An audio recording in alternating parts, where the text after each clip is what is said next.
كتاب أنزلناه إليك مبارك ليدبروا آياته وليتذكر أولو الألباب. الحمد للہ رب العالمین والصلاة والسلام علی سید الانبیاء والمرسلین اما بعد فاعوذ باللہ من الشیطان الرجیم بسم اللہ الرحمن الرحیم۔ سورۃ التغابن چل رہی تھی اور اس کی 16ویں آیت پر ہم تقریباً پہنچے تھے، اور اس میں جو اللہ تبارک و تعالیٰ نے اولاً ارشاد فرمایا کہ فاتقوا اللہ ما استطعتم، کہ تم اللہ تبارک و تعالیٰ سے ڈرو جتنی تم استطاعت رکھتے ہو۔ اس کے بارے میں کلام چل رہا تھا کہ استطاعت یعنی جو ہمت اور وسعت ہے وہ مختلف انسانوں کے اعتبار سے، مختلف احوال کے اعتبار سے مختلف ہو سکتی ہے، لہذا جس کو جتنی زیادہ علمی وسعت حاصل ہو، خصوصاً علم دین کے بارے میں، آخرت کے بارے میں، اللہ تبارک و تعالیٰ کے ذات و صفات کے بارے میں، اس کو اتنا ہی زیادہ خوف بھی محسوس ہوگا اور اس کو خوف زدہ رہنا چاہیے۔ اور جس کی معرفت جتنی کم ہے وہ جتنی استطاعت رکھتا ہے اپنی معرفت کے اعتبار سے اتنا اللہ کا خوف اسے ہونا چاہیے۔ اسی طریقے سے بعض اوقات ایسا ہوتا ہے کہ انسان کسی ایسے مقام پر پھنس جاتا ہے کہ جس میں اسے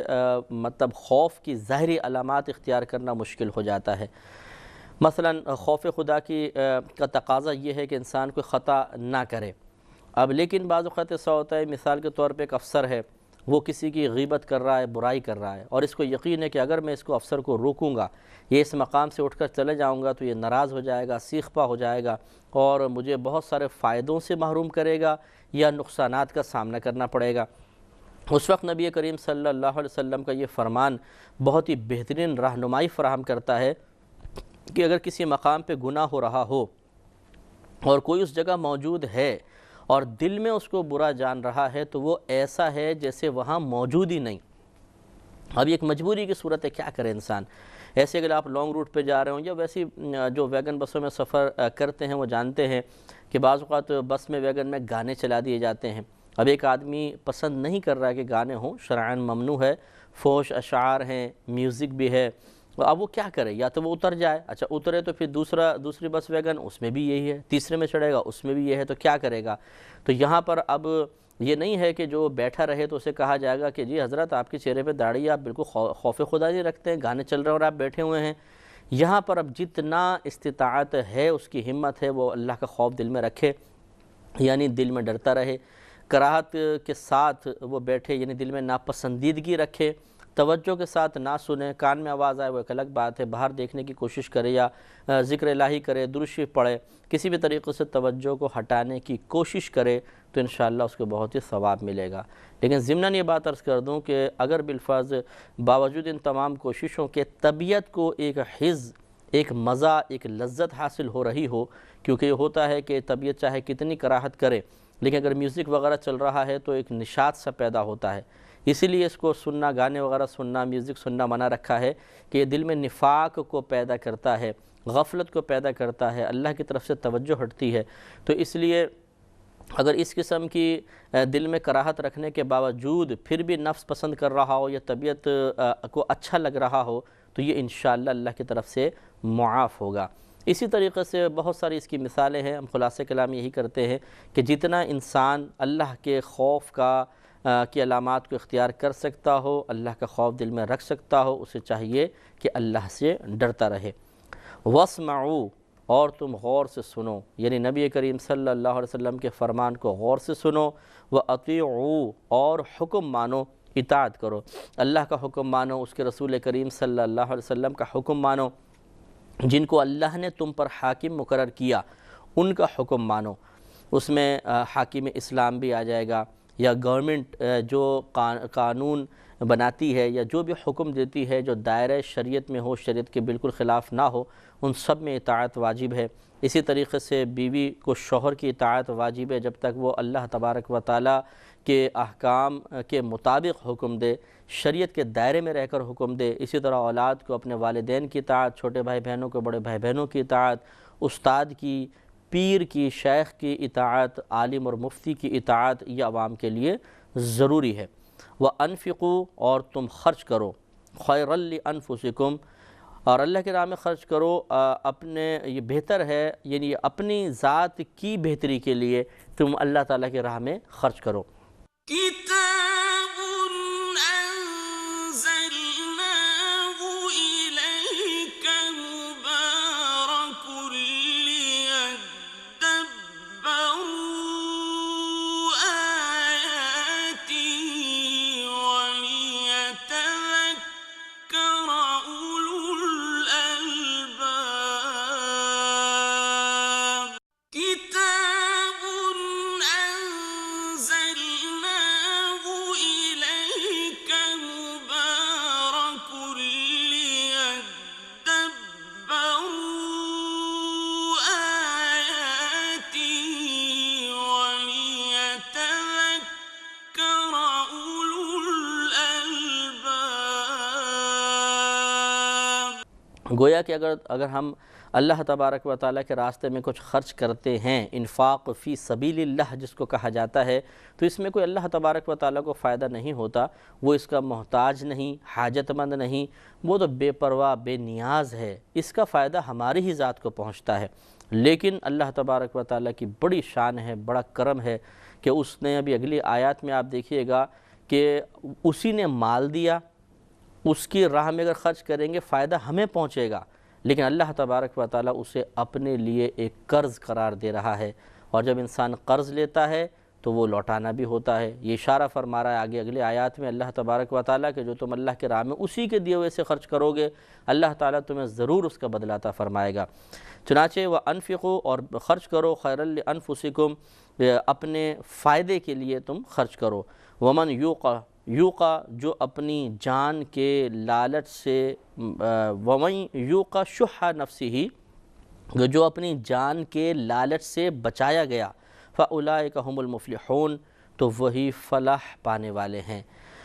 اپنی جان کے لالچ سے بچایا گیا، اس کا مطلب یہ ہے کہ ایسی اپنی ذات کے ساتھ محبت رکھنا، اور ذات میں پھر وہ تمام چیزیں آ جاتی ہیں جو ذات سے تعلق رکھنے والی ہیں، بیوی بھی ہے، بچے ہیں، ماں باپ ہے، گھر بار ہیں، دوست احباب ہیں، خود اپنی ذات ہے۔ ایسا نہ ہو کہ ان کی محبت میں گرفتار ہو کر انسان اس مقام پہ بھی خرچ نہ کرے جہاں شریعت نے خرچ کرنے کا حکم دیا، اور بخل میں مبتلا ہو جائے، یہ بدبختی ہے۔ تو اللہ نے فرمایا کہ جو اپنی ذات کے لالچ سے بچایا گیا، یعنی ایسا لالچ جو اللہ تعالیٰ کی راہ میں خرچ کرنے سے روک دے، اس سے اگر بچا لیا گیا فَأُولَئِكَ هُمُ الْمُفْلِحُونَ تو یہی لوگ فلاح پانے والے ہیں۔ یہ بہت بڑی بات ہے، لیکن میں پہلے بھی بارہا آپ کی خدمت میں عرض کر چکا ہوں کہ مال کا خرچ کرنا بھی وسعت علمی کا اور علم دین کے حصول کا تقاضا کرتا ہے۔ کون سا مال خرچ کرنا ہے، کس کس مقام پہ خرچ کرنا ہے، کس کس انداز سے خرچ کرنا ہے، اور خرچ کرنے کے بعد کس طرح کا طرز عمل اختیار کرنا ہے، یہ چار امور بہت ضروری ہوتے ہیں۔ کون سا مال خرچ کرنا ہے؟ صرف حلال مال خرچ کرنا ہوگا۔ اگر حرام قطعی مال خرچ کیا، حرام قطعی سے مراد کہ جس کا حرام ہونا قرآن نے واضح طور پہ بیان کر دیا، جیسے سود ہے، چوری ہے، ڈاکہ ہے، اسے اگر ثواب کی نیت سے خرچ کیا تو فقہا نے اس کو کفر لکھا ہے۔ تو دیکھیے اب اگر کوئی حرام کماتا ہے، مثلا سود کمایا اور اس نے اللہ کی رضا کی خاطر معاذ اللہ ثم معاذ اللہ ایک مسجد بنا دی، غریبوں کی امداد کی، دل میں نیت یہ کہ اللہ مجھ سے راضی ہو جائے، بظاہر وہ بڑا اچھا کام کر رہا ہے اپنی دانست میں، لیکن یہ ایک بہت بڑی بے ادبی ہے جو اسے کفر تک پہنچائے گی، کیونکہ حضرت سفیان ثوری رحمۃ اللہ علیہ نے ارشاد فرمایا کہ اللہ تبارک و تعالیٰ کے راہ میں حرام مال خرچ کرنے کی مثال بالکل ایسے ہے کہ جیسے کوئی کسی ناپاک کپڑے کو پیشاب سے پاک کرنے کی کوشش کر رہا ہو۔ تو یقینی سی بات ہے کہ وہ پاک تو نہیں ہوگا، وہ تو اور زیادہ ناپاک ہوگا، اس کی ناپاکی اور گندگی میں اضافہ ہوگا۔ تو اسی طرح اللہ تعالیٰ کی بارگاہ میں ناپاک اور گندا مال پیش کرنا، اس کو اب یوں بھی سمجھ سکتے ہیں کہ ایک بہت بڑے افسر جس کے اشارے کے اوپر لوگوں کو جان سے مار دیا جاتا ہے، اور نوکریوں سے معزول کر دیا جاتا ہے، جیلوں کے اندر سڑا دیا جاتا ہے، اور اس کے پاس آپ جا کر ایک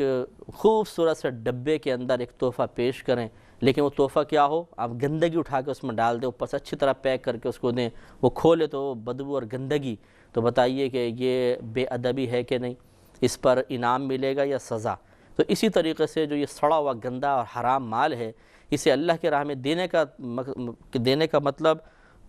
بالکل ایسا ہے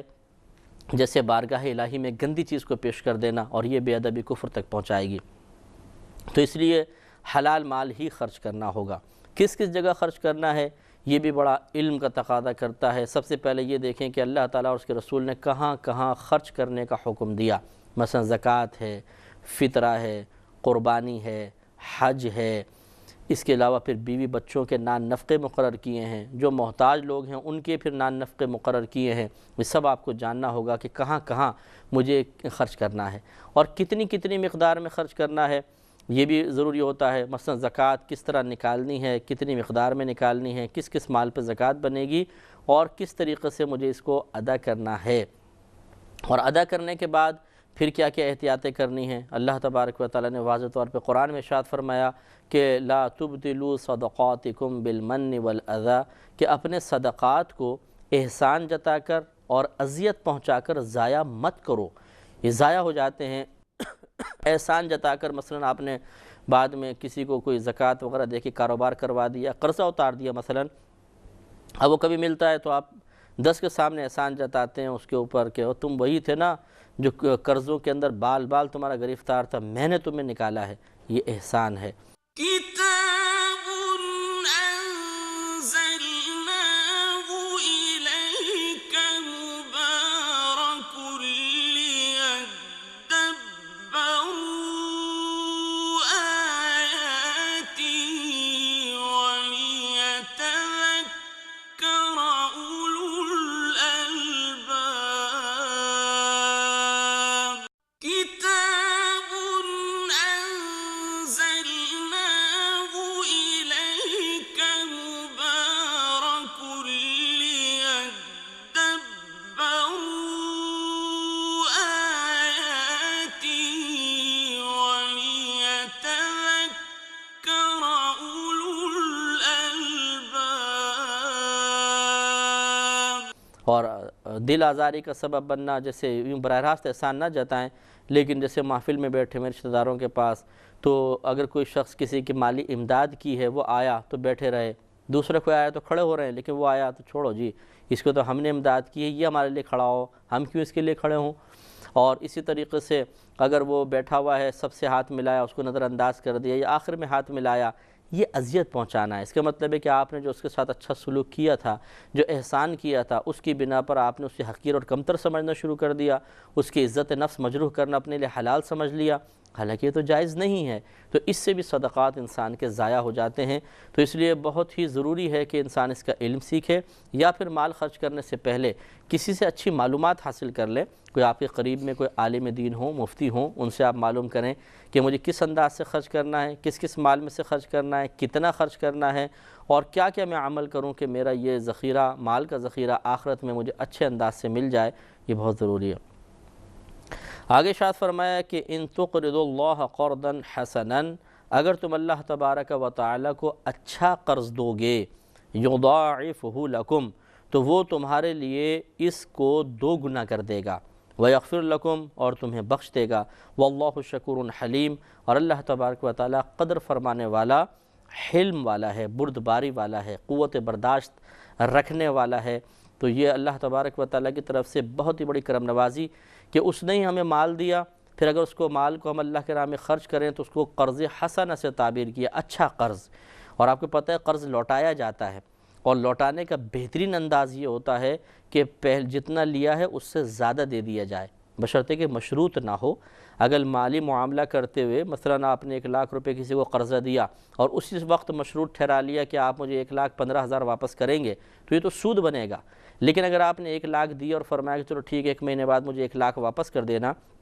اور وہ شخص واپس کرتے ہوئے اپنی طرف سے آپ کو 10,000 15,000 20,000 روپے زائد دیتا ہے، تو یہ لینے میں کوئی حرج نہیں، اس کا دینا بھی اچھا ہے۔ بلکہ ہمارے نبی کریم صلی اللہ علیہ وسلم کی سنت کریمہ ہے کہ آپ نے قرض لوٹاتے ہوئے اس میں اضافے کا حکم دیا کہ اور زائد کر دو، اس کو لوٹاتے ہوئے آپ نے فرمایا اور زائد کر دو۔ تو یہ جو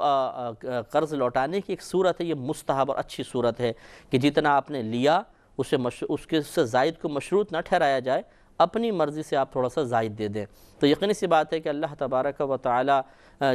جب ایک چیز کو اپنے لیے قرض قرار دے رہا ہے تو لوٹائے گا بھی، اور جب لوٹائے گا تو یقینی سی بات ہے کہ احسن صورت کے ساتھ ہی لوٹائے گا۔ تو معلوم یہ ہوا کہ اللہ تبارک و تعالیٰ نے جو مال ہمیں دیا، اگر ہم اس کے راہ میں خرچ کریں، اللہ نے اسے قرض سے تعبیر کیا، اور اللہ تعالیٰ اس کا بدلہ ضرور عطا فرمائے گا، اور جتنا ہم نے خرچ کیا اس سے کہیں زیادہ بہتر بدلہ عطا فرمائے گا۔ اس لیے اس وعدہ خداوندی پر اعتماد رکھتے ہوئے ہمیں خرچ کرنے میں بخل سے کام نہیں لینا چاہیے۔ رحمت کونین صلی اللہ علیہ وسلم کا فرمان عالی شان ہے کہ خدا کی قسم صدقے سے تمہارا مال کم نہیں ہوتا۔ صدقہ عربی زبان کا لفظ ہے، جس کا معنی ہوتا ہے اللہ تعالیٰ کی رضا کی خاطر کچھ خرچ کرنا، یہ صدقہ ہے۔ اور اسی کو اردو میں خیرات بول دیتے ہیں۔ بعض لوگ بولتے ہیں صدقہ خیرات میں کیا فرق ہے؟ خیرات اردو میں بولتے ہیں، صدقہ جو ہے وہ عربی کا لفظ ہے۔ تو اللہ تعالیٰ کی رضا کی خاطر جو کچھ خرچ کیا جائے گا، سرکار بقسم ارشاد فرما رہے ہیں۔ آپ ویسے بھی ارشاد فرماتے، آمنا صدقنا، ہم ایمان لاتے، ہم اس کی تصدیق کرتے، آپ کے فرمان پہ ہماری جان قربان۔ لیکن ہمارے نبی کریم صلی اللہ علیہ وسلم نے بقسم فرمایا کہ خدا کی قسم صدقہ کرنے سے تمہارا مال کم نہیں ہوگا، کیونکہ یہ تم اللہ کو دے رہے ہو، اور اللہ کا وعدہ یہ ہے کہ وہ اس کو قرضہ قرار دے رہا ہے تو اس کو ضرور لوٹائے گا، اور لوٹانے کی احسن صورت یہی ہوتی ہے کہ جتنا قرضہ دیا گیا ہے اس سے زائد لوٹایا جائے، اضافے کے ساتھ لوٹایا جائے۔ تو گویا کہ اشارہ ہے اس طرف کہ جو تم اللہ تعالیٰ کی راہ میں خرچ کرو گے، اللہ تبارک و تعالیٰ اس میں بہت برکت عطا فرمائے گا اور بہت زیادہ تمہیں عطا فرمائے گا۔ لیکن وہی بات یاد رکھیے گا، یہ اس وقت وعدہ خداوندی کی تکمیل کا ظہور ہمیں نظر آئے گا کہ جب ہم بالکل شرعی تقاضوں کے موافق خرچ کریں گے، ورنہ نہیں ہو سکتا۔ عالم الغیب والشہادت العزیز الحکیم، غیب یعنی پوشیدہ چیزیں والشہادت اور ظاہری چیزوں کو جاننے والا ہے، عزت والا، حکمت والا ہے۔ یعنی اللہ تبارک و تعالیٰ کی صفات ہے کہ وہ عالم الغیب والشہادہ ہے، عزیز ہے، حکیم ہے۔ الحمدللہ یہاں تک ہماری سورۃ تغابن کا اختتام ہوا۔ اس میں 18 آیات تھیں جو الحمدللہ آپ کے سامنے بالتفصیل عرض کی۔ اب سورۃ الطلاق کا آغاز ہوگا۔ یہ مدنی صورتوں میں سے ایک ہے اور اس میں 12 آیات ہیں۔ آج اس کا آغاز کرتے ہیں۔ بسم اللہ الرحمن الرحیم۔ یا ایہا النبی، اے نبی، اذا طلقتم النساء، جب طلاق دو تم عورتوں کو یعنی ازواج کو، فطلقوہن لعدتہن، تو ان کی عدت کے وقت میں انہیں طلاق دو، وَأَحْصُوا الْعِدَّةَ، اور عدت کا شمار رکھو، اس کا حساب کتاب کرو، وَاتَّقُوا اللَّهَ رَبَّكُمْ، اور تم ڈرو اللہ تبارک و تعالیٰ سے جو تمہارا رب ہے، لَا تُخْرِجُوهُنَّ مِن بُيُوتِهِنَّ، تم ان عورتوں کو ان کی عدت کے دوران گھروں سے مت نکالو، وَلَا يَخْرُجْنَ، اور نہ وہ عورتیں نکلے، إِلَّا مگر أَن يَأْتِينَ بِفَاحِشَةٍ مُبَيِّنَةٍ، مگر یہ کہ کوئی بالکل واضح طور پہ بے حیائی کی بات کریں،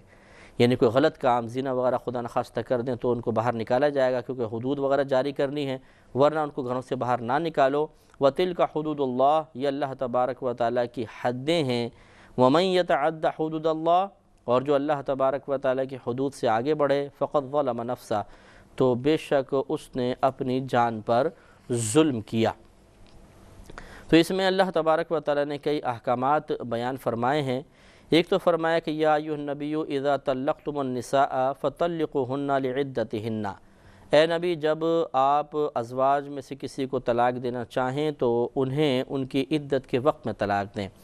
اس آیت کا شان نزول اصل میں یہ تھا کہ حضرت عبداللہ ابن عمر رضی اللہ تعالی عنہما نے اپنی ایک زوجہ کو ان کے ایام مخصوصہ میں طلاق دے دی تھی۔ انشاءاللہ اس کی مکمل وضاحت ہم کریں گے اگلے پروگرام میں۔ وآخر دعوانا ان الحمدللہ رب العالمین۔ كتاب أنزلناه إليك مبارك ليدبروا آياته وليتذكر أولو الألباب۔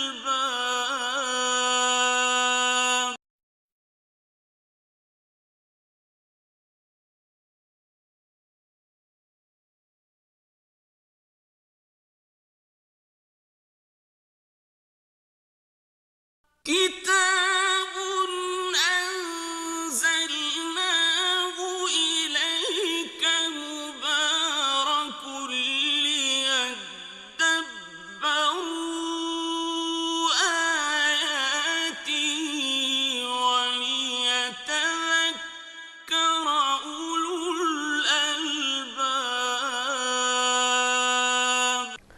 الحمدللہ رب العالمین والصلاة والسلام علی سید الانبیاء والمرسلین اما بعد فاعوذ باللہ من الشیطان الرجیم بسم اللہ الرحمن الرحیم۔ سورۃ الطلاق کا آغاز ہوا تھا اور اس کی پہلی آیت میں اللہ تبارک و تعالی نے اپنے نبی کریم صلی اللہ علیہ وسلم کو مخاطب فرمایا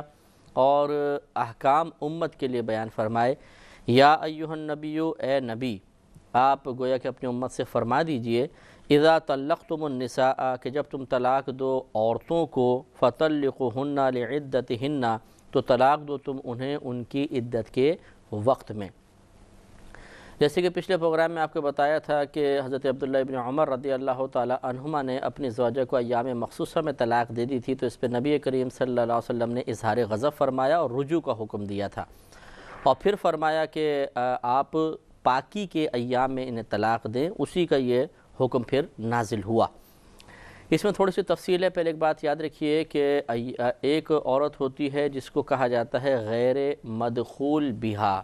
یعنی وہ عورت جس کی رخصتی نہیں ہوئی، آپ آسان الفاظ میں یوں کہہ لیں، یا رخصتی بھی ہو گئی لیکن شوہر کے ساتھ کبھی تنہائی کا موقع ابھی تک حاصل نہیں ہوا ہے، اسے غیر مدخول بہا کہتے ہیں۔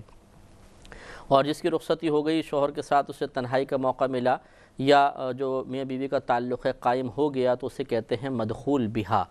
تو پہلی بات تو یہ ہے کہ غیر مدخول بہا کو ایام مخصوصہ میں اگر طلاق دی جائے یہ منع نہیں ہے۔ یہاں جو حکم بیان ہو رہا ہے یا جو ہم نے شان نزول بتایا حضرت عبداللہ ابن عمر رضی اللہ تعالی عنہما والا واقعہ، وہ یہ ہے کہ ایام مخصوصہ میں مدخول بہا عورت کو طلاق دی جائے تو یہ طلاق بدعی کہلاتی ہے، یہ غیر مناسب چیز ہوتی ہے۔ اس کی دلیلیں بھی ہیں، اس کے علت سبب بھی ہیں، ہر ایک کے پیچھے کچھ نہ کچھ لاجک ہے، لیکن وہ ابھی بیان کرنا بہت ہی بات کو طویل کر دے گا، اس لیے صرف میں احکام آپ کی خدمت میں عرض کر رہا ہوں۔ تو پہلی بات تو یہ کہ اگر غیر مدخول بہا کو ایام مخصوصہ میں طلاق دی تو جائز، لیکن مدخول بہا کو طلاق دینا، طلاق تو واقع ہو جائے گی لیکن انسان گناہگار ہوگا۔ دوسری بات یہ کہ جو عدت کا حکم بیان فرمایا یہ مدخول بہا کے لیے ہوتی ہے۔ غیر مدخول بہا عورت یعنی جس کے بھی کوئی خلوت صحیحہ نہیں ہوئی، اس کی رخصتی وغیرہ نہیں ہوئی، اگر شوہر اس کو طلاق دے دیتا ہے تو اس پر کوئی عدت نہیں ہوتی۔ اس کے بعد بہتر یہ ہے کہ اب جیسے فرمایا کہ وہ آگے تھا کہ وَأَحْصُوا الْعِدَّةَ، ان کی عدت کا شمار کرو، تو میں طلاق کی کچھ اقسام بھی عرض کر دیتا ہوں اور پھر عدت کے احکام بھی چند اور عدت کے اقسام بھی آپ کو عرض کر دیتا ہوں۔ پہلی بات تو یاد رکھیے کہ طلاق تین قسم کی ہوتی ہے۔ ایک طلاق احسن ہوتی ہے، سب سے اچھی طلاق۔ دوسری طلاق حسن ہوتی ہے، اچھی طلاق۔ ایک ہے سب سے اچھی، دوسری اچھی، اور ایک ہوتی ہے طلاق بدعی یعنی بدعت طلاق، غلط قسم کی طلاق۔ طلاق احسن کی صورت یہ ہے کہ مدخول بہا عورت ہو، اسے پاکی کے ایام میں، جس کو عربی میں طہر کہتے ہیں، دو حیضوں کے درمیان جو پاکی کا ایام عورت کے آتے ہیں اس کو طہر کہا جاتا ہے۔ اس طہر میں اس عورت کو اپنی زوجہ کو طلاق دینا، لیکن اس ایسے طہر میں جس سے اس سے قربت نہ کی ہو، یعنی پاکی کے ایام آئے، قربت نہیں کی بلکہ طلاق دی، اور ایک لفظ ایک طلاق دینا اور لفظ طلاق سے طلاق دینا، یا جس کو صریح لفظ بھی کہتے ہیں، اس سے طلاق دی جائے، اور طلاق دینے کے بعد عورت کو چھوڑ دیں یہاں تک کہ اس کی عدت تمام ہو جائے، یہ طلاق احسن ہے۔ تو اس میں چند چیزیں ہوئیں۔ نمبر ایک، مدخول بہا عورت ہو۔ نمبر دو، اس کے طہر کے ایام ہوں۔ نمبر تین، اس طہر میں قربت نہ کی ہو۔ نمبر چار، لفظ صریح سے طلاق دی جائے۔ نمبر پانچ، ایک طلاق دی جائے۔ نمبر چھ، اس کے بعد دوران عدت رجوع نہ کیا جائے حتیٰ کہ وہ عورت نکاح سے نکل جائے۔ تو یہ ایک ہی طلاق پہ اکتفا کرنا اور طلاق رجعی دینا، صریح لفظ کے ساتھ دینا، یہ طلاق احسن ہے، سب سے بہترین طلاق ہوتی ہے۔ اس کے بعد طلاق حسن ہے، اس میں تقریباً تمام چیزیں وہی ہیں کہ ایسے طہر میں طلاق دینا جس میں قربت نہ کی ہو، اور لفظ صریح سے طلاق دینا، ایک طلاق دینا، لیکن اس میں یہ ہوتا ہے کہ ایک طہر میں ایک طلاق دی، پھر جب دوسرا طہر آیا اس میں دوسری طلاق دے دیں، پھر تیسرا طہر آیا تو تیسری طلاق دے دیں۔ اس میں چونکہ تین طلاقوں کی گنتی پوری کر دیتے ہیں، اس لیے پہلی والی سے یہ کم صورت ہوتی ہے، اس لیے اس کو طلاق حسن کہتے ہیں۔ اور طلاق بدعی وہ کہ جو ممنوعہ صورتوں پر مشتمل ہو، جیسے مدخول بہا کو ایام مخصوصہ میں طلاق دے دینا، ایک ساتھ تین طلاقیں دے دینا، یا طلاق بائن دینا یعنی کنایہ الفاظ کے ساتھ طلاق دینا، یہ طلاق بدعی کہلاتی ہیں۔ كتاب أنزلناه إليك مبارك ليدبروا آياته وليتذكر أولو الألباب كتاب أنزلناه إليك مبارك ليدبروا آياته وليتذكر أولو الألباب۔ اس کے بعد عورتوں کے یہ فرمایا کہ فَطَلِّقُهُنَّ لِعِدَّتِهِنَّ، تو تم طلاق دو ان کی عدت کے وقت میں۔ یہ اسی طرف اشارہ ہے کہ عدت جو ہے وہ طلاق کے فوراً بعد متصل شروع ہو جاتی ہے، فوراً بعد متصل شروع ہو جاتی ہے۔ تو اس کا مطلب یہ ہوا کہ ان کی عدت کے وقت میں طلاق دو، تو اس کا مطلب یہ ہوا کہ جس وقت میں طلاق ہوگی اسی وقت میں عدت ہوگی۔ گویا کہ جو عدت کا وقت وہ طلاق کا وقت، جو طلاق کا وقت وہ عدت کا وقت ہے، اور طلاق دینے کا جائز اچھا وقت جو ہے وہ طہر ہوتا ہے، یہی مناسب وقت ہے جو شریعت نے بتایا، اسی میں طلاق دینا مشروع قرار دیا گیا ہے۔ لہٰذا معلوم یہ ہوا کہ عدت سٹارٹ ہوگی طہر میں، گویا کہ تو طہر میں طلاق دینی چاہیے۔ مطلب کہنے کا یہ ہے کہ اللہ نے جو فرمایا کہ ان کی عدت کے وقت میں انہیں طلاق دو، تو عدت کا آغاز ہوگا فوراً طلاق کے بعد، اور طلاق طہر میں دینے کا حکم ہے۔ اس کا مطلب ہے کہ طہر میں طلاق دی جائے تاکہ اس سے متصل پھر عدت کا آغاز ہو جائے گا۔ بیان اس طرح کر دیا کہ عدت کے وقت میں طلاق دو، تو عدت کا وقت کب ہوگا؟ جب طلاق ہوگی۔ اور طلاق کب دینے کا حکم دیا گیا؟ طہر میں۔ تو معلوم ہوا کہ اللہ تعالیٰ فرما رہا ہے کہ عورت کو طہر میں طلاق دو، حیض وغیرہ میں طلاق نہ دو۔ عدت کا مسئلہ بھی یہ ہوتا ہے کہ عدت اصل میں ایک مخصوص وقت ہوتا ہے جس میں عورت کو کچھ عرصے انتظار کرنے کا حکم دیا گیا ہے، اور اس میں کچھ پابندیاں لگائی گئی ہیں، اس کے بعد وہ پھر آزاد ہوتی ہے۔ اس میں دیکھا جاتا ہے چونکہ طلاق کی بات ہے، ہم طلاق کے اوپر ہی گفتگو کرتے ہیں، کہ سب سے پہلے تو جیسے آپ کو بتایا کہ غیر مدخول بیاہ ہے تو اس پر تو عدت ہوتی ہی نہیں ہے۔ اگر مدخول بیاہ ہے اور اسے شوہر نے طلاق دے دی ہے تو پھر یہ دیکھیں گے کہ وہ حاملہ ہے یا غیر حاملہ۔ اگر حاملہ عورت ہے تو اس کی مدت عدت وضع حمل ہے، یعنی جب بچہ پیدا ہو جائے گا تو عدت تمام ہو جائے گی۔ اولاۃ الاحمال اجلہن ان یضعن حملہن، اللہ نے فرمایا کہ جو حمل والی عورتیں ہیں ان کی مدت عدت یہ ہے کہ وہ بچہ پیدا کر لیں، حمل جن دیں۔ تو اس لیے حاملہ عورت کی مدت عدت وضع حمل ہوتی ہے جب بچہ پیدا ہوگا، چاہے وہ 2 دن بعد ہی پیدا ہو جائے، مثلا پہلے تھا تقریباً 8 ساڑھے 8 مہینے گزر چکے ہیں، اب شوہر نے طلاق دے دی، دوران حمل طلاق واقع ہو جاتی ہے، یہ بھی یاد رکھیں۔ بعض لوگ سمجھتے ہیں کہ حاملہ کو طلاق نہیں ہوتی، ہو جاتی ہے، اور طلاق کے 3 دن بعد ہی بچہ پیدا ہو گیا مثلا، تو بس عدت بھی ختم، کیونکہ وضع حمل عدت تھی۔ اور ایسا بھی ہوتا ہے بعض اوقات کہ مثلا پہلے مہینے میں طلاق دی اور 9ویں مہینے میں جا کے بچہ پیدا ہوا، تو پھر اس عورت کی مدت عدت یہ 6 7 8 ماہ تک چلتی رہے گی۔ تو سب سے پہلے دیکھا جائے گا کہ عورت جو ہے وہ حاملہ ہے یا غیر حاملہ۔ حاملہ ہوگی تو وضع حمل اس کی مدت عدت ہے، اور اگر وہ غیر حاملہ ہے تو پھر یہ دیکھیں گے کہ کیا اسے باقاعدہ حیض آتا ہے یا نہیں آتا۔ اگر حیض آتا ہے تو پھر 3 حیض اس کی عدت ہے، جیسے اللہ نے فرمایا کہ یتربصن بانفسہن 3 قروء، یہ عورتیں اپنے آپ کو 3 قروء روکے رکھیں۔ تو 3 قروء یعنی 3 حیض تک ان عورتوں کو اپنے آپ کو روکنا ہوگا۔ 3 حیض، بعض اوقات اس طرح جو حیض والی عورتیں ہوتی ہیں ان کے لیے مدت عدت بیان کی جاتی ہے 3 مہینے، کہ جی 3 مہینے عدت ہے۔ 3 مہینے نہیں ہے، 3 حیض ہیں۔ اگر یہ 3 حیض 2 ماہ میں کمپلیٹ ہو گئے تو 2 ماہ میں عدت ختم ہو جائے گی، اور اگر بالفرض یہ 3 حیض، مثلا 1 حیض آیا پھر حیض بند ہو گیا، 1 سال بعد آیا تو 1 سال تک اس کی عدت چلتی رہے گی، یعنی جب تک 3 حیض کمپلیٹ نہیں ہو جاتے تب تک اس کی عدت ختم نہیں ہوگی۔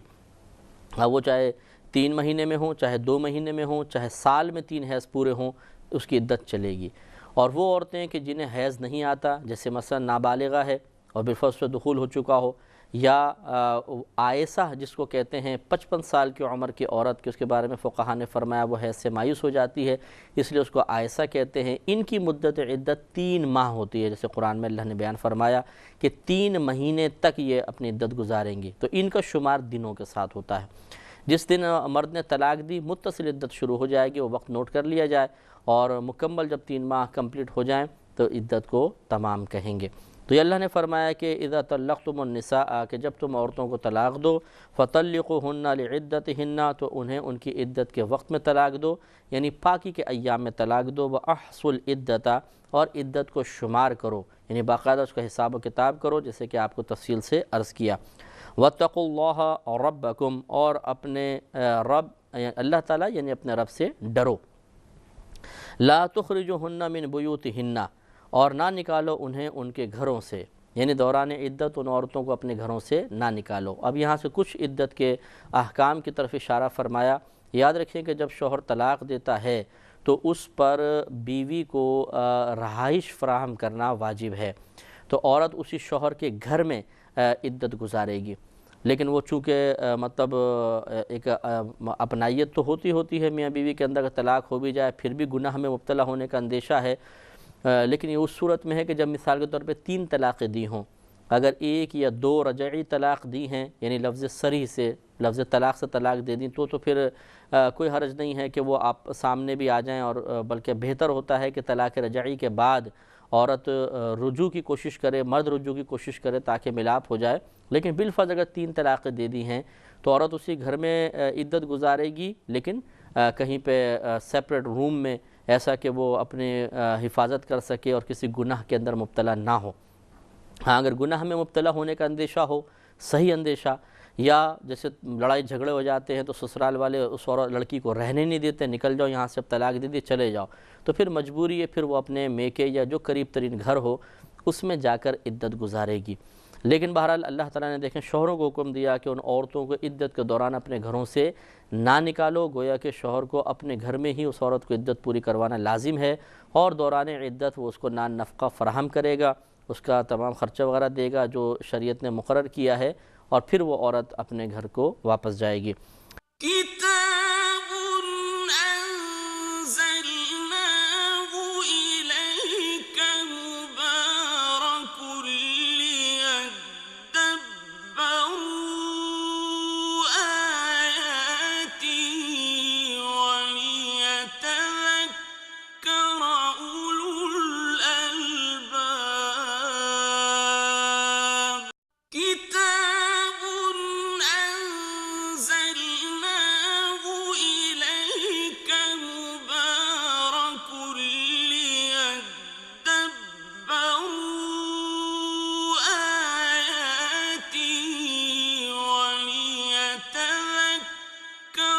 أولو الألباب۔ اور ارشاد فرمایا کہ ولا یخرجنا، اور وہ عورتیں بھی باہر نہ نکلیں، تو یہ عدت کے دوران عورت پہ لازم ہوتا ہے کہ وہ اپنے گھر میں ہی رہے گی، ہر قسم کی زینت کو ترک کرے گی، لیکن یہ اس صورت میں ہوتا ہے جب طلاق رجعی نہ ہو، یعنی لفظ صریح جس کو کہتے ہیں، ایسے الفاظ کے جو طلاق کے لیے ہی استعمال ہوتے ہیں، ان سے اگر طلاق دی مرد نے 1 یا 2، تو اس عورت کے لیے تو حکم یہی فقہا نے بیان فرمایا کہ وہ اپنے آپ کو سنوار کر رکھے تاکہ شوہر کا دل مائل ہو اور تیسری طلاق کی نوبت نہ آئے بلکہ آپس میں ملاپ ہو جائے۔ لیکن اگر 3 طلاق دے دی ہیں تو پھر وہ اپنے آپ کو سنوارے نہیں، بلکہ ذرا ایسی رکھے تاکہ دل مائل نہ ہو اور گناہ کا اندیشہ نہ ہو، اور وہ عورت اپنے گھر سے باہر نہیں نکل سکتی جب تک کہ شدید حاجت نہ ہو۔ مثال کے طور پر عدت گزار رہی ہے، اب کوئی کھانے پینے کے لیے لانے والا نہیں ہے، یا مطلب علاج کروانا ہے اور ڈاکٹر یہاں تک نہیں آ سکتا اور شدید اذیت میں مبتلا ہے، تو علاج کی غرض سے باہر جا سکتی ہیں۔ اور یہ یاد رکھیے کہ اس طرح اگر یہ ضرورت کے تحت باہر نکلیں گی تو اس سے عدت ختم نہیں ہو جائے گی۔ یہ لوگوں میں غلط مشہور ہے، خصوصاً عورتوں میں، کہ اگر عورت نے گھر سے باہر قدم نکال لیا تو عدت ختم ہو جائے گی۔ یہ غلط ہے، اگر وہ ضرورت کے تحت باہر جائے، بلکہ بلا ضرورت بھی جائے گی، تو بلا ضرورت باہر نکلنے کی بنا پہ گناہ گار تو ہوگی، لیکن عدت اپنے وقت پہ ختم ہوگی، عدت پہ کوئی فرق نہیں پڑے گا۔ تو اس لیے بہنیں اگر باہر نکلیں تو سب سے پہلے وہ معلوم کر لیں کہ جس ضرورت کے تحت میں نکل رہی ہوں شریعت واقعی اسے ضرورت تسلیم کرتے ہوئے میرے لیے باہر نکلنا جائز بھی قرار دیتی ہے نہیں قرار دیتی، یہ بہت ضروری ہے۔ تو ولا یخرجن، اور وہ عورتیں باہر نہ نکلیں، الا مگر ان یاتین بفاحشۃ مبینۃ، مگر یہ کہ کوئی واضح طور پہ بے حیائی کی بات لائیں، یعنی کسی ایسے گناہ کا ارتکاب کر بیٹھے کہ انہیں گھر سے باہر نکالنا ہی ہو، جیسے خدا نخواستہ کو زنا کا ارتکاب ہو جائے اور حد جاری کرنی ہو تو بہرحال ان کو باہر نکالنا ہوگا۔ وَتِلْكَ حُدُودُ اللَّهِ، اور یہ اللہ تبارک و تعالیٰ کی حدود ہیں۔ وَمَنْ يَتَعَدَّ حُدُودَ اللَّهِ، اور جو تجاوز کرے، آگے بڑھ جائے اللہ تعالیٰ کی حدود سے، فقط ظلم نفسہ، تو ضرور اس نے اپنی جان پر ظلم کیا،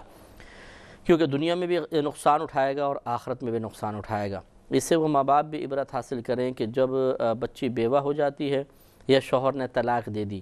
تو بعض اوقات کہتے ہیں کہ ہم اپنی بچی کو عدت نہیں کروائیں گے۔ بھئی آپ کون ہوتے ہیں عدت کروانے نہ کروانے والے؟ یہ تو قرآن کا حکم ہے، یہ اللہ کی حدود ہیں، اللہ تعالیٰ نے عدت کی ایک مدت مقرر کی ہے، اگر آپ اس حدود کو پھلانگنے کی کوشش کریں گے تو آپ ظالم ہیں، اپنی جان پہ ظلم کرنے والے ہیں۔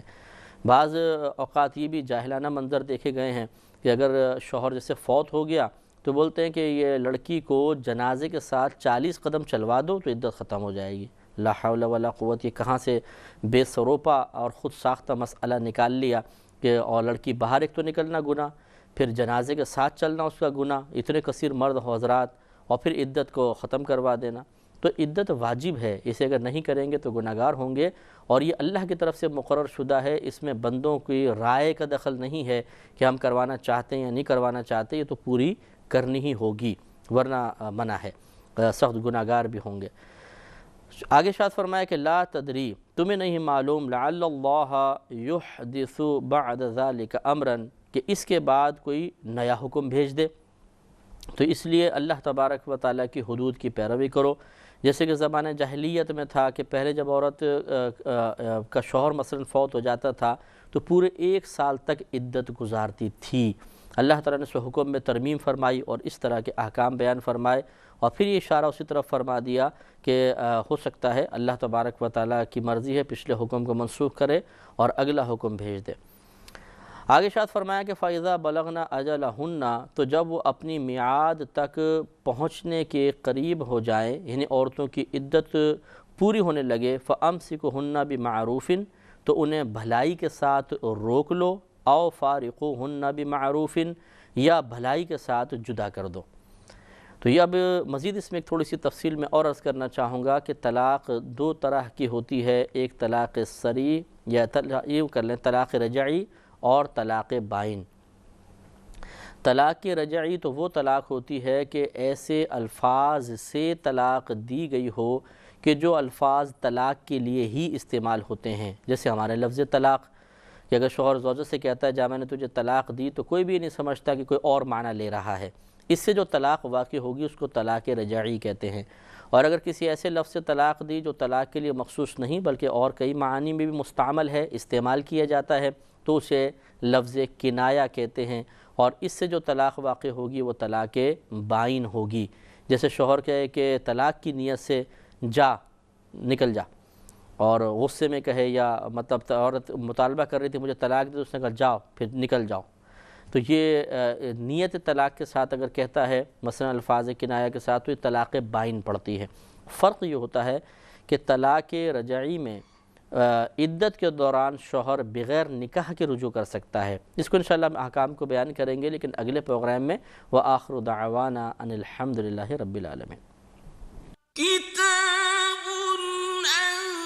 أنزلناه إليك مبارك ليدبروا آياته وليتذكر أولو الألباب۔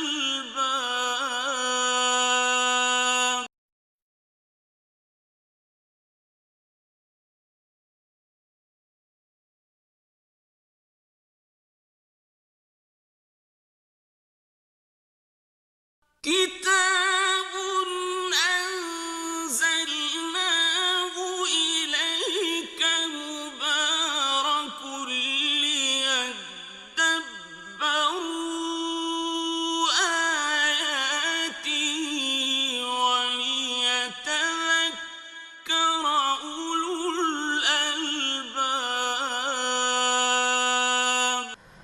الحمدللہ رب العالمین والصلاة والسلام علی سید الانبیاء والمرسلین اما بعد فاعوذ باللہ من الشیطان الرجیم بسم اللہ الرحمن الرحیم۔ سورۃ الطلاق چل رہی تھی اور اس کی دوسری آیت تک پہنچے تھے۔ آیت یہ چل رہی تھی کہ اللہ نے ارشاد فرمایا فَإِذَا بَلَغْنَا أَجَلَهُنَّ، پھر جب وہ عورتیں اپنی عدت کی مدت کے اختتام کے قریب پہنچیں فَأَمْسِكُوهُنَّ بِمَعْرُوفٍ، تو تم روک لو انہیں بھلائی کے ساتھ، او فارقوہن بمعروف، یا احسن طریقے سے انہیں اپنے سے جدا کر دو، واشہدوا ذوی عدل منکم، اور اپنے میں سے دو اچھے عادل اشخاص کو ثقہ اشخاص کو گواہ کر لو، واقیموا الشہادۃ للہ، اور اللہ تعالیٰ کے لیے گواہی قائم کرو۔ ان تمام امور کی وضاحت درکار ہے۔ تو اللہ تعالیٰ نے پہلے تو بیان فرمایا کہ جب یہ عورتیں اپنی مدت عدت کے اختتام تک پہنچے تو یا تو انہیں روک لو یا انہیں جدا کر دو۔ اس کی ہم تفصیل عرض کر رہے تھے کہ طلاقیں مزید دو طرح کی ہوتی ہیں اور یہ الفاظ کے اعتبار سے معرض وجود میں آتی ہیں۔ اگر ایسے لفظ سے طلاق دی کہ جو طلاق کے لیے ہی استعمال ہوتا ہے، جیسے لفظ طلاق، تو اس سے طلاق رجعی واقع ہوگی، اور اگر کسی ایسے لفظ سے طلاق دی جو طلاق کے لیے ہی مستعمل نہیں ہے بلکہ اور کسی معنی میں بھی استعمال ہوتا ہے، اس سے جو طلاق واقع ہوگی اس کو طلاق بائن کہتے ہیں۔ طلاق رجعی کا حکم یہ ہوتا ہے کہ دوران عدت عورت اس شوہر کے نکاح سے باہر نہیں ہوتی ہے، لیکن طلاق بائن میں جیسے ہی طلاق دے گا فوراً وہ نکاح سے باہر ہو جائے گی۔ اب ہم پہلے طلاق رجعی کو لے لیتے ہیں۔ اگر طلاق رجعی ایک دی ہو یا دو دی ہو، ان دونوں کا حکم یہ ہے جو اس میں بیان ہوا کہ یا تو انہیں بھلائی کے ساتھ روک لو، مثلا ایک طلاق دیے دو طلاق، اب وہ عدت گزار رہی ہیں، عدت کے دوران شوہر غور کرتا رہا تو اللہ نے فرمایا کہ یا تو بھلائی کے ساتھ روک لو یا انہیں اپنے سے جدا کر دو۔ بھلا اگر دوران عدت روک لیتا ہے شوہر تو اس میں طلاق رجعی میں نکاح کی حاجت نہیں ہے، بس وہ بہتر مستحب یہ ہوتا ہے کہ دو گواہوں کی موجودگی میں کہہ لے۔ یہ رجوع قولی کہلاتا ہے کہ میں اپنی زوجہ سے رجوع کرتا ہوں، تم گواہ ہو جانا۔ یہ اچھا ہوتا ہے، بہتر ہے کہ دو گواہ بنا لے تو رجوع ہو جائے گا۔ اور یہ رجوع فعلی اعتبار سے ہوتا ہے کہ جو میاں بیوی کے اندر افعال ہوتے ہیں ان میں سے کوئی بھی اگر فعل کر لیتا ہے تو یہ رجوع ہو گیا، تو یہ بغیر نکاح کے میاں بیوی کی حیثیت سے رہ سکتے ہیں، کیونکہ طلاق رجعی میں نکاح ختم نہیں ہوتا۔ لیکن یہ یاد رکھیں کہ طلاق رجعی میں رجوع کے بعد جتنی طلاقیں دے دیں وہ گئیں، اب باقی طلاق کا وہ مالک ہے۔ ایک دی تھیں دو کا مالک ہے، دو دے دی تھیں تو اب ایک کا مالک ہے۔ اور اگر اس طلاق رجعی میں دوران عدت رجوع نہیں کیا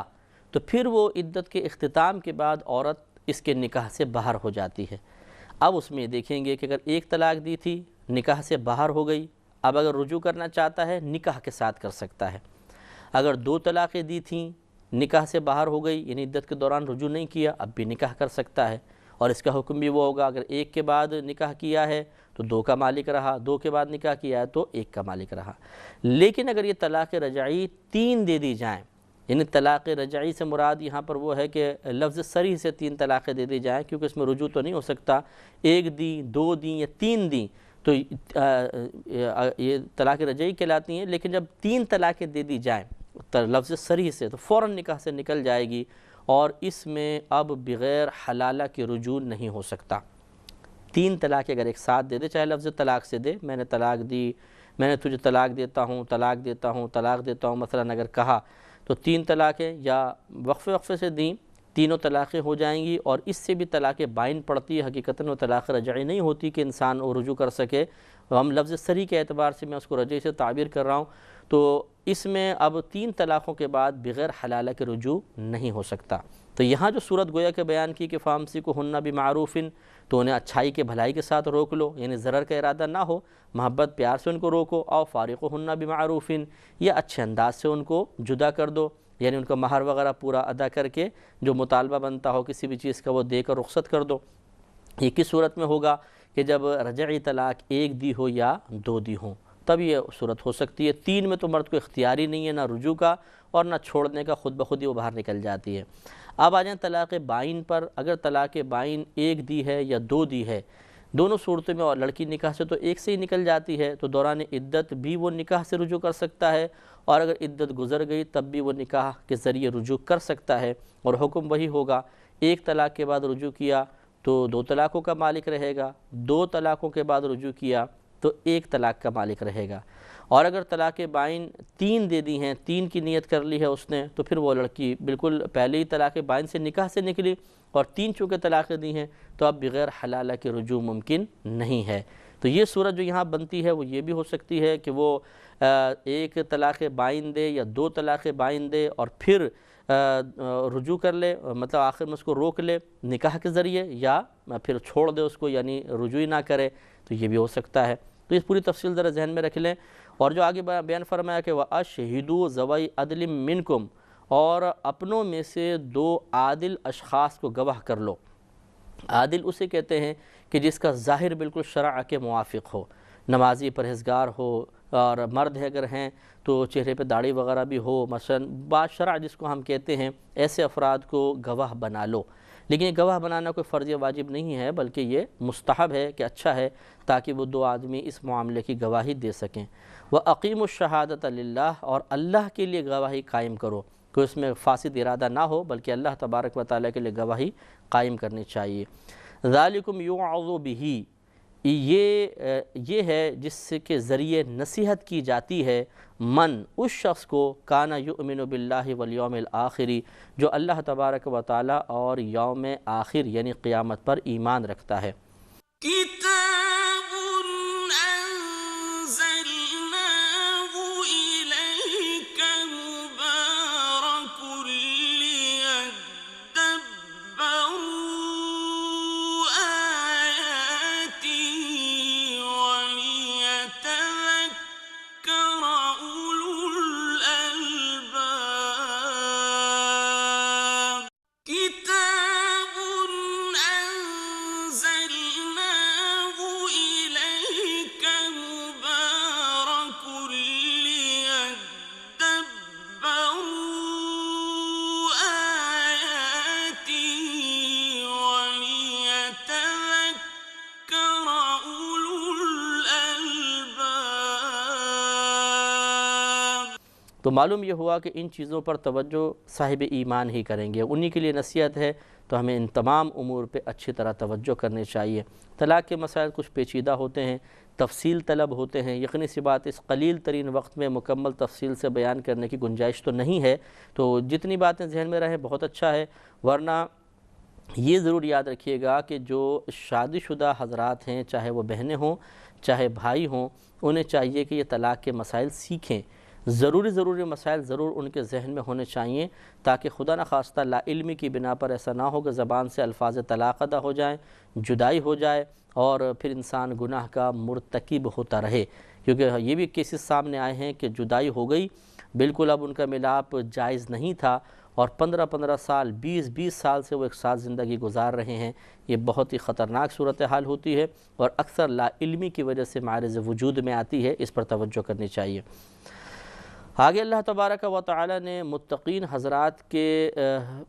ایک انعام کا تذکرہ فرمایا کہ وَمَن يَتَّقِ اللَّهَ، اور جو اللہ تبارک و تعالی سے ڈرے، يَجْعَلْ لَهُ مَخْرَجًا، اللہ تبارک و تعالی اس کے لیے نجات کی راہ نکال دے گا،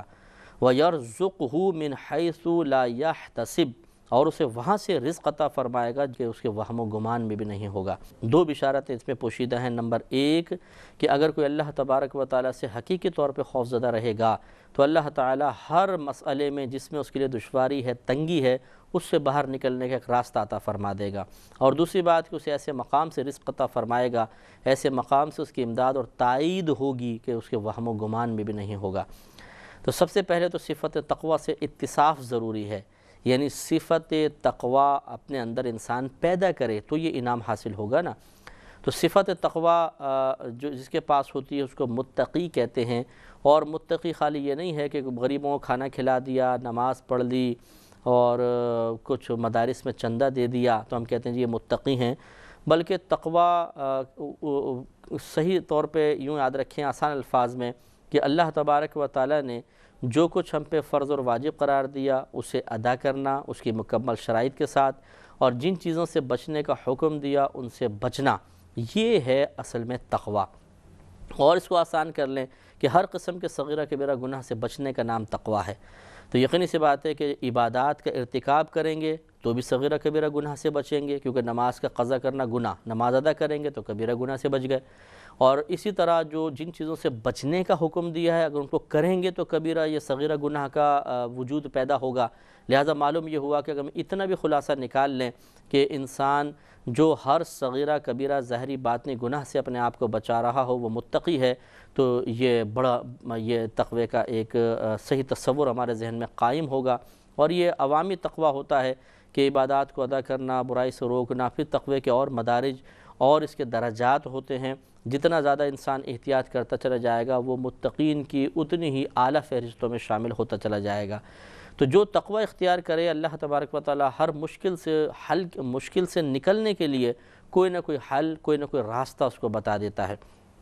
تو اس لیے متقی شخص کو چاہیے کہ وہ دشمنوں سے نہ گھبرائے، کسی کی سازش سے نہ گھبرائے، حاسدوں کے حسد، شریروں کے شر، سازش کرنے والوں کی سازشیں، لوگوں کی افواہیں، الزامات، بہتان اور اس کے خلاف کوششیں کرنا، یہ تو ہر دور میں جاری رہا ہے، اور کوئی بھی متقی پرہیزگار شخص، کوئی بھی نیک شخص اس سے محفوظ نہیں رہا ہے۔ یہ اللہ کی طرف سے ایک آزمائش ہوتی ہے اپنے نیک بندوں پر، اور اس وقت اس قسم کے وعدہ خداوندی پہ اعتماد رکھتے ہوئے اپنے آپ کو ہر قسم کے انتقامی کارروائیوں سے روکنا اور برائیوں سے اپنے آپ کو روک کر ہمت کے ساتھ حالات کا مقابلہ کرنا، خاموشی اور صبر کے ساتھ، تحمل کے ساتھ، بردباری کے ساتھ، ٹھنڈے دماغ کے ساتھ، وہ الحمدللہ وہ شخص ضرور کامیاب ہوتا ہے، اور خود غیب سے اللہ تبارک و تعالی اس کے لیے اسباب مہیا فرمائے گا۔ اس وقت اس کے مد مقابل کتنا ہی ذہین شخص کیوں نہ ہو، اس کی ذہانت اپنے مقام پر، لیکن اللہ تبارک و تعالیٰ کی مدد کا کون مقابلہ کر سکتا ہے، اللہ کی تائید کا کون مقابلہ کر سکتا ہے، جس کی پشت پناہی، جس کی کفالت خود اللہ فرما رہا ہو، اسے کون دبا سکتا ہے۔ اس لیے ضروری ہے کہ انسان تقوی اختیار کرے، اور پھر اس قسم کے معاملات میں جس میں اسے کوئی راستہ نظر نہ آ رہا ہو اللہ سے رجوع کرے کہ اللہ تعالیٰ تو مجھے اس مشکل سے حل کا راستہ بتا دے۔ انشاءاللہ اللہ کا وعدہ ہے اور اللہ تعالیٰ اپنے وعدے کا خلاف نہیں کرتا، ضرور اس قسم کے معاملات سے نکلنے کا کوئی نہ کوئی وسیلہ و ذریعہ قائم فرما دے گا۔ كتاب أنزلناه إليك مبارك ليدبروا آياته وليتذكر أولو الألباب كتاب أنزلناه إليك مبارك ليدبروا آياته وليتذكر أولو الألباب وَمَن يَتَوَكَّلْ عَلَى اللَّهِ فَهُوَ حَسْبُهُ، اور دیکھیں کتنے واضح طور پہ آگے بیان فرما دیا کہ اور جو اللہ تبارک و تعالیٰ پر بھروسہ کرے تو اللہ تعالیٰ اسے کافی ہے۔ یقینی سی بات ہے کہ جب ایک بالفضا آپ دنیاوی ایک اچھی پوسٹ منصب رکھنے والے شخص پر بھروسہ کرتے ہیں، کوئی مطلب ایم پی اے ہے، ایم این اے ہے، آپ کا قریبی رشتہ دار ہے، تو ایک اطمینان قلبی حاصل ہوتا ہے، اور آپ اس پہ کسی چیز کے سلسلے میں کوئی مثلا جھگڑا، کوئی کیس وغیرہ کے سلسلے میں بھروسہ کرتے ہیں اور وہ وعدہ خلاف نہ ہو تو آپ کو بڑا اطمینان حاصل ہوتا ہے، اور آپ کو یقین ہوتا ہے کہ انشاءاللہ اس قسم کے جو کیسز وغیرہ یا معاملات اس میں میں ضرور کامیاب ہو جاؤں گا۔ تو اللہ تبارک و تعالی جو ہر منصب والے کو منصب عطا فرمانے والا ہے، وہ جب کسی بندے کے لیے کافی ہو جاتا ہے، اس بندے کے اوپر کرم فرماتا ہے، اسے اپنی آغوش حفاظت میں لے لیتا ہے، تو اس شخص کی سعادت کا عالم کیا ہوگا، اور کیوں نہ پھر وہ اس اللہ کے اس وعدے پہ اعتماد کرتے ہوئے اطمینان قلبی حاصل کرے۔ بے چینی ایک فطری تقاضا ہے، بے قراری ایک فطری تقاضا ہے۔ انسان حالات سے بعض اوقات حالات کو دیکھ کر اور اپنی دانست کے مطابق کوئی راستہ نہ پا کے وقتی طور پہ گھبرا جاتا ہے، بے قرار ہو جاتا ہے، لیکن اللہ تبارک و تعالیٰ کی خفیہ تدبیر بہت ہی مؤثر ہوتی ہے۔ اس پر اعتماد رکھے کہ اگر یہ حالات آج میرے موافق نہیں ہیں، مجھے باہر نکلنے کا کوئی راستہ نظر نہیں آ رہا، تو اللہ تبارک و تعالیٰ غافل تو نہیں ہے، مجھے بس یہ کام کرنا ہے کہ صفت تقوی سے متصف ہونا ہے، باقی اللہ تبارک و تعالیٰ میرا انشاءاللہ یہ کام بنائے گا، اور بن جاتا ہے، اور اللہ تعالیٰ ضرور راستہ نکال دیتا ہے۔ تو ہمیں چاہیے کہ اللہ پہ کامل توکل بھروسہ کریں، اور اگر کوئی سازش ہمارے خلاف کر رہا ہے تو اپنی زبان کو اس کے خلاف بولنے سے روکیں، انتقامی کوشش سے روکیں، اللہ پہ بھروسہ کر کے دفاعی کوشش اپنی جاری رکھنے میں کوئی حرج نہیں ہے، لیکن اس طرح کہ آپ کی دفاعی کوشش کسی کے لیے باعث ضرر نہ ہو،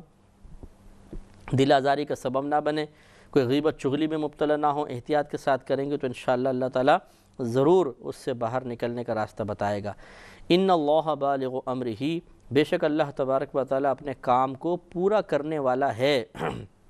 وہ پورا کرے گا۔ قد جعل اللہ لکل شیء قدرا، بے شک اللہ تعالیٰ نے ہر چیز کا ایک اندازہ رکھا ہے۔ اندازہ یعنی اللہ تعالیٰ نے ہر ایک چیز کو بہت ہی متناسب بنایا ہے، پرفیکٹ بنایا ہے۔ مثلا ایک پریشانی ہے تو یہ پریشانی یہاں سے یہاں تک رہے گی، یہ اللہ تعالیٰ نے اگر مقرر کر دیا ہے اور یقیناً مقرر کیا ہوا ہے تو اس سے ایک لمحہ آگے نہیں بڑھے گا، جیسے ہی وقت آئے گا پریشانی ختم ہو جائے گی۔ تو ہر چیز کو اللہ نے ایک اندازے سے رکھا ہے، اس لیے اللہ پہ بھروسہ رکھنا چاہیے اور اس کے جو وعدے ہیں یا اس کے جو ارادے ہیں ان کی تکمیل کا انتظار کرنا چاہیے۔ اب آگے اللہ تبارک و تعالی نے، جسے ہم نے کچھ تفصیل آپ کو پروگرام میں عرض کی تھی کہ مختلف عورتوں کی مدت عدت مختلف ہوتی ہے، تو ان میں یہ بھی بتایا تھا کہ وہ عورتیں کہ جن کو حیض نہیں آتا، مثلا جو نابالغہ ہیں، یا پھر وہ عورتیں جو 55 سال کی ہو گئیں جن کو عائسہ کہتے ہیں، ان کی مدت عدت اگر بیوہ والی نہیں بلکہ طلاق والی یہ 3 مہینے ہوتی ہے۔ تو اللہ تبارک و تعالی اس کو بیان کرتے ہوئے ارشاد فرماتا ہے کہ واللائی یئسن من المحیض من نسائکم، اور تمہاری وہ عورتیں جنہیں حیض کی امید نہ رہی، یعنی اپنے حیض کے ایام سے مخصوص ہو گئیں، ان ارتبتم، اگر تمہیں کچھ شک ہو کہ ان کی عدت کیسے پوری ہوگی، تو فعدتہن 3 اشہر، تو ان کی عدت 3 مہینے ہے۔ مزید فرمایا واللائی لم یحضن، اور ان کی جنہیں ابھی حیض نہیں آیا یعنی نابالغہ، ان دونوں کی عدت 3 مہینے ہوتی ہے۔ اب حاملہ کی عدت بیان کرتے ہوئے ارشاد فرمایا کہ وَأُولَاتُ الْأَحْمَالِ أَجَلُهُنَّ أَن يَضَعْنَ حَمْلَهُنَّ، اور حمل والیوں کی مدت عدت یہ ہے کہ وہ اپنا حمل جن لیں، یعنی ان کا بچہ پیدا ہو جائے۔ وَمَن يَتَّقِ اللَّهَ يَجْعَلْ لَهُ مِنْ أَمْرِهِ يُسْرًا، اور جو اللہ سے ڈرے اللہ اس کے کام میں آسانی پیدا فرما دے گا۔ پھر وعدہ فرمایا کہ جو اللہ سے ڈرے، تقوی اختیار کرے، پرہیزگاری اختیار کرے، اللہ تعالیٰ ہر اس کے لیے جو مشکل آ رہی ہے اس میں آسانیاں پیدا کر دے گا۔ ہمت رکھنی چاہیے، اللہ تعالیٰ بڑا کریم ہے۔ یہ خصوصاً یہ اس قسم کی آیات ان بہنوں کے لیے بھی بہت ضروری ہے کہ وہ اس پہ تفکر کریں جو اپنے سسرال کے حالات کی وجہ سے دل گرفتہ ہیں، پریشان ہیں، کہیں ساس اس کے خلاف عمل کر رہی ہے، نندیں کر رہی ہیں، بہتان، الزام تراشی، روزانہ ایک نیا کیس، ایک نیا فتنہ، ایک نیا ڈرامہ گھر میں ہو رہا ہے، تو وہ تقوی کی طرف توجہ کریں، پرہیزگاری اختیار کریں، اپنی زبان کو کسی کے بھی خلاف بولنے سے روکیں۔ ہاں اگر کوئی آپ سے متعلق وضاحت طلب کرتا ہے، آپ نے ایسا کہا، آپ نے ایسا کیا، ضرور وضاحت کریں، لیکن اس طرح کہ دوسرے کو برا نہ کہیں، دوسرے پہ الزام نہ لگائیں، دوسرے کے کوئی پوشیدہ عیوب ظاہر نہ کریں، اللہ کے خوف کی وجہ سے بس اپنا دفاع جاری رہے تو ضرور ضرور ضرور اللہ تبارک و تعالیٰ کرم فرمائے گا اور ان مشکل حالات سے باہر فرما دے گا۔ ذالک امر اللہ، یہ اللہ تبارک و تعالیٰ کا حکم ہے، انزلہ الیکم، جو اس نے تمہاری طرف نازل فرمایا ہے۔ ومن یتق اللہ، اور جو اللہ تبارک و تعالیٰ سے ڈرے، یکفر عنہ سیئاتہ، تو اللہ تبارک و تعالیٰ اس کی برائیاں اس سے دور فرما دے گا، یعنی گناہوں سے پاک و صاف ہوگا۔ وَيُعْظِمْ لَهُ أَجْرًا، اور اسے بہت بڑا اجر و ثواب عطا فرمائے گا۔ اللہ تعالیٰ ہمیں صفت تقوی سے متصف ہونے کی توفیق عطا فرمائے۔ وآخر دعوانا ان الحمد للہ رب العالمین۔ كتاب أنزلناه إليك مبارك ليدبروا آياته وليتذكر أولو الألباب۔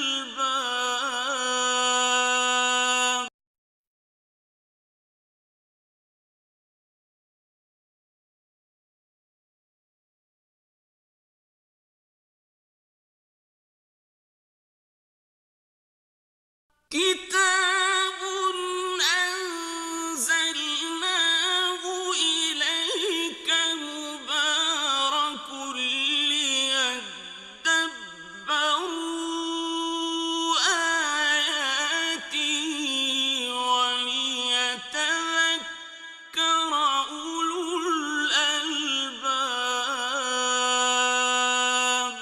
الحمد للہ رب العالمین والصلاة والسلام علی سید الانبیاء والمرسلین اما بعد فاعوذ باللہ من الشیطان الرجیم بسم اللہ الرحمن الرحیم۔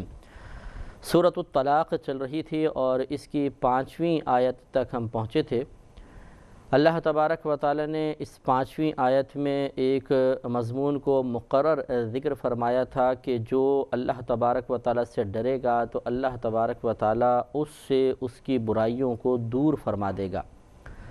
اور آگے فرمایا وَيُعْظِمْ لَهُمْ أَجْرًا، اور اسے بڑا ثواب بڑا اجر عطا فرمائے گا۔ تو اس سے معلوم ہوا کہ جو اللہ تبارک و تعالی سے ڈرے، تقوی اختیار کرے، پرہیزگاری اختیار کرے گا تو اللہ تبارک و تعالی اسے 2 مزید انعامات سے نوازے گا، ایک اس کے گناہوں کا کفارہ اور دوسرا آخرت میں اجر و ثواب میں زیادتی۔ لیکن یہ پہلے بھی آپ کو عرض کیا تھا، یہ بات سمجھنا بہت ضروری ہے کہ اللہ تبارک و تعالی سے ڈرنے کا مطلب کیا ہے۔ اللہ سے ڈرنے کا مطلب کوئی اس کی ذات سے ڈرنا نہیں ہے، بلکہ اللہ تبارک و تعالی کے عذاب سے، اس کی گرفت سے، اس کی ناراضگی سے، اور اللہ تبارک و تعالی کی طرف سے ہماری شامت اعمال کی بنا پر جو دنیا میں آزمائشیں مسلط کی جاتی ہیں ان سے ڈرنا یہ بہت ضروری ہے، اور اس کے بدلے میں اللہ تبارک و تعالی یہ انعامات عطا فرمائے گا۔ اور اب ڈر جو ہے کہ قلبی کیفیت کا نام ہے، یقینی سی بات ہے کہ ہر شخص اس بات کا دعویٰ کرے گا کہ میں اپنے اللہ سے ڈرتا ہوں۔ یہ تو کوئی شاید ہی کوئی سرکش یا بدبخت انسان ہوگا جو کہے کہ میں اللہ سے نہیں ڈرتا۔ ہر مسلمان کم از کم اس بات کا ضرور اعتراف کرے گا کہ میں اپنے اللہ سے ڈرتا ہوں، لیکن کیا اس کا یہ دعویٰ اللہ تبارک و تعالی کی بارگاہ میں مقبول ہے اور صداقت پر مشتمل ہے؟ اس کے لیے یقینی سی بات ہے کہ ہمیں کچھ علامات کو دیکھنا چاہیے،